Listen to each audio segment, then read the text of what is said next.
All right, so today's video, it's gonna be a heavy one today because it turns out that Telegram has been caught again, with some interesting chats. We'll put it that way.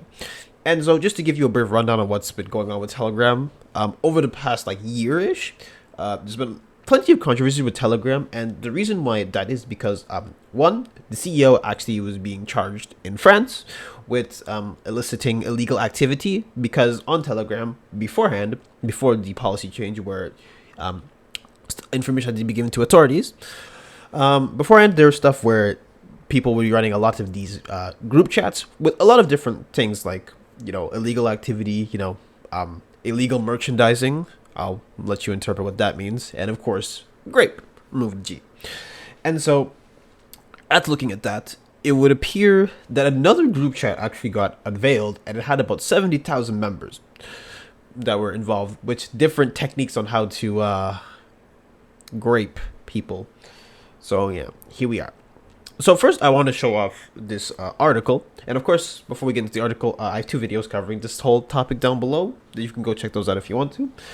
And so now, onto the article. So it says here, chat groups with 70,000 members discuss how their sisters and mothers offering their wives to be used, and sharing advice is uncovered.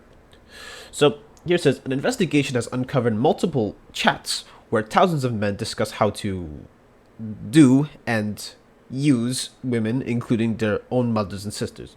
The groups have up to 70,000 members from a variety of countries, meet on encrypted messaging app like Telegram to share pictures and even live videos of use.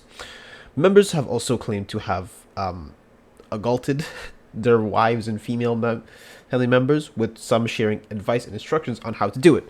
So just getting the full picture of what we're working with here. Essentially, you have these group chats where people are essentially giving tips on how to do illegal activity. That's the soft way of putting it, and the TOS way of putting it. And so, because of that, you have people who can just, do all that. And mind you, because Telegram used to be very much encrypted before the policy changes, before the policy was removed, this would be the norm. However, there wasn't just only illegal stuff going on. Because of the way that mainstream media has been over the years, people would also use Telegram in order to, to cover news properly. Because a lot of news coverage, especially nowadays, you'll find that not everything is shown. So Telegram was used for that.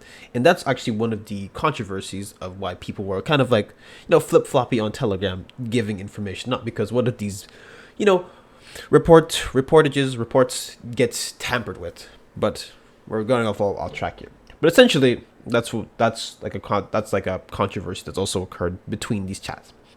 So here it also says here, the existence of so-called chats were discovered over the course of a year-long investigation by German broadcaster ARD and its STRGF investigative team. According to the Daily Telegraph, the users also swapped tips on how to sedate partners and shared links to online shops where members could buy sedatives disguised as hair products.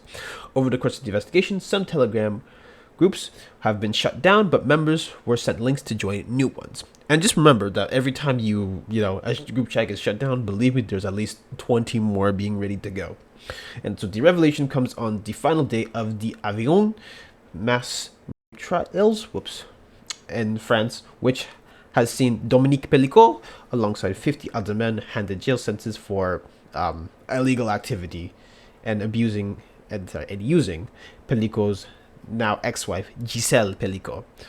So anyways, here's a summary video of what's basically been going on, and then we'll get into this whole trial case that I'm looking at here. Dozens of Telegram channels are devoted to sharing tips on how to and German law enforcement officials haven't stopped it yet. This is uncovered by investigative journalists at a German broadcaster. Journalists who infiltrated the channels found thousands of people from around the world exchange information on how best to incapacitate and they encouraged each other to commit assaults, including sharing photos and videos of similar crimes they themselves carried out. In most cases, users were discussing attacking their sisters, mothers, girlfriends, or wives, the journalists found. Some also used the platform to reportedly sell drugs that could be used to immobilize victims. The investigative team behind the report was able to order one of these substances and had it tested. A toxicologist said it was a mixture of animal anesthetic, tranquilizer, and a compound to prevent vomiting. Germany, of course, but possessing and sharing recordings depicting the rape of an adult is not. However, authorities in Germany say police do have a mandate to investigate criminal activities on the internet. Telegram founder Pavel Durov is currently facing charges in France of allowing the platform to be used for criminal activity, including drug trafficking. But even if convicted, it's unlikely to put a stop to Telegram channels devoted to discussing the rape, which, at least in Germany, violate no laws. For now, the German federal police is recommending users who discover such groups or channels to report them to the platform in question. So here now I have a BBC article that was covering this whole trial, and essentially there was a woman was misused, to put it lightly, by her husband for years, and her husband actually recruited men to do whatever they wanted to her. And so here it says, at the epicenter of this devastating family drama is Giselle Pellico, a diminutive 72-year-old woman, used by her husband and for a decade by dozens of strangers he had recruited online. Watching her entering the courts in Avignon and gaining evidence, it was staggering to imagine the amount of use her body sustained. But as other members of her family have taken the stand, it has become painfully clear that no one has emerged unscathed from the storm unleashed by the actions of the Pellico patriarch.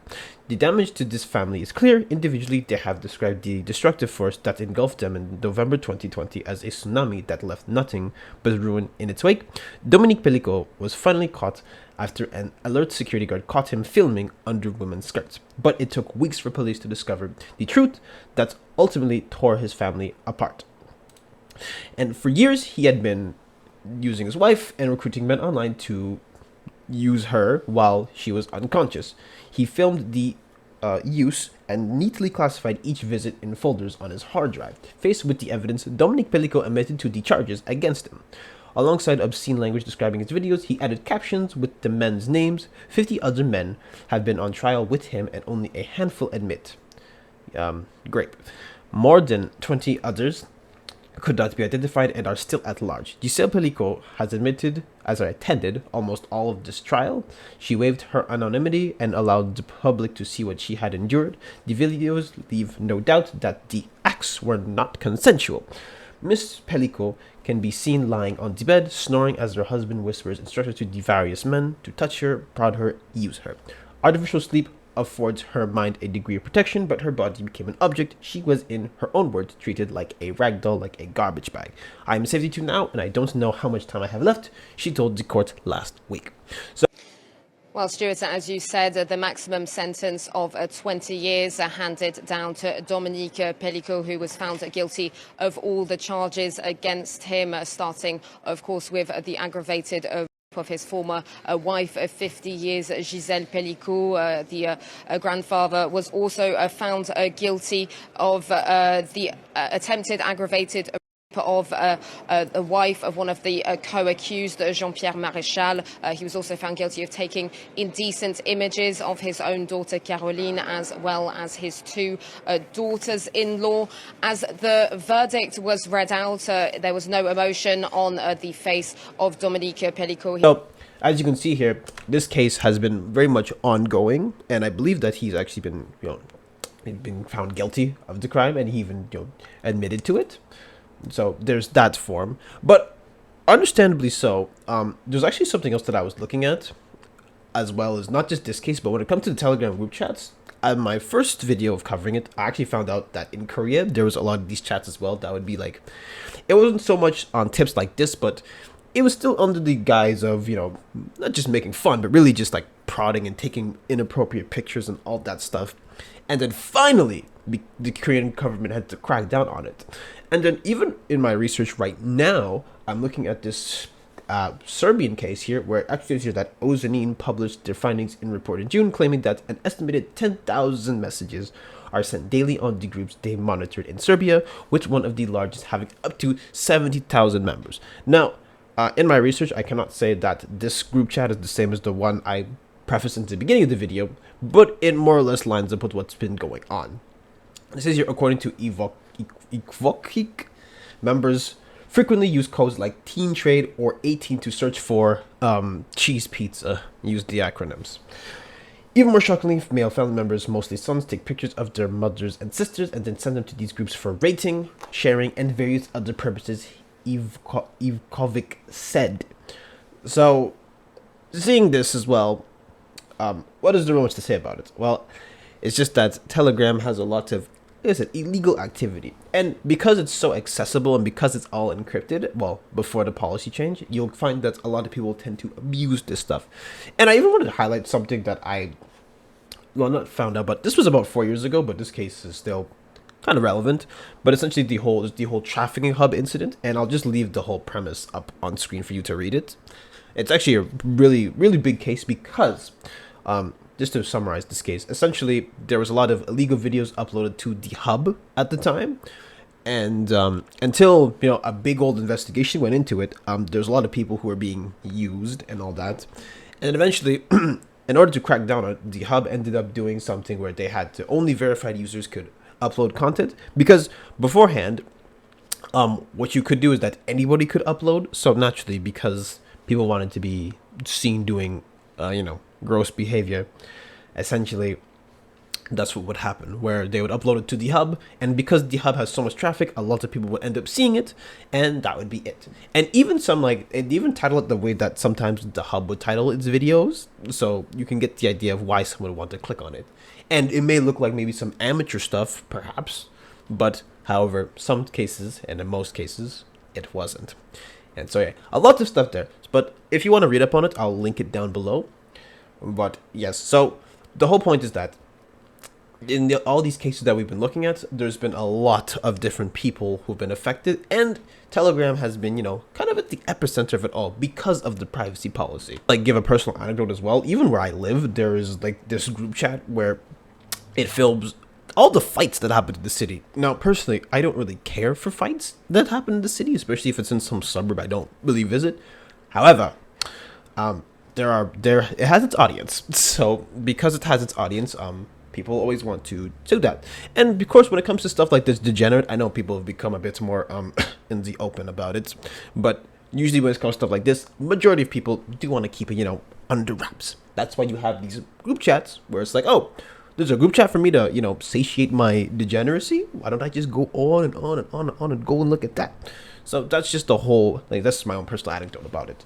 And so, really looking at it, it looks like Telegram's going to be under a very, big old lens, especially by other investigative, pieces or, authorities, because it's not just in, South Korea or in France, in the case of one of these ones, or Serbia or some of these other countries. It's kind of like a global issue because Telegram has a lot of users, and because of the privacy, at least up until recently with the whole authorities and the policy changes, it would come to the points where you kind of see that, oh well, there's a bit more of a lens on it. But there's so many of these group chats to where it's kind of impossible to crack down on all of it. But the key to really understanding how to stop it is that you have to really disincentivize people on doing it. So just because there's a bit of a policy change would not exactly mean that will be, less criminals doing this stuff or less people into this degeneracy. But alas, I am not I'm not an investigative journalist. I am not really someone of authority, so I don't know exactly how they plan on cracking down on this stuff, but I'm just giving, my general 2 cents about it. And of course, if you ever want to read upon, how to detect this kind of stuff, I'm going to provide some links down below because, it's best to understand the problem and educate yourself on it. So anyways, that's essentially the whole point. But yeah, that's kind of it for this video. I just saw this case and I said I couldn't really believe it, but at the same time I was kind of like, ugh, I've kind of already seen it happen beforehand, so I just wanted to give it the coverage that it kind of needed. But anyways, if you enjoy me covering more serious topics such as this, make sure you like, comment, and subscribe, and follow my social down description below. But yeah, guys, stay safe.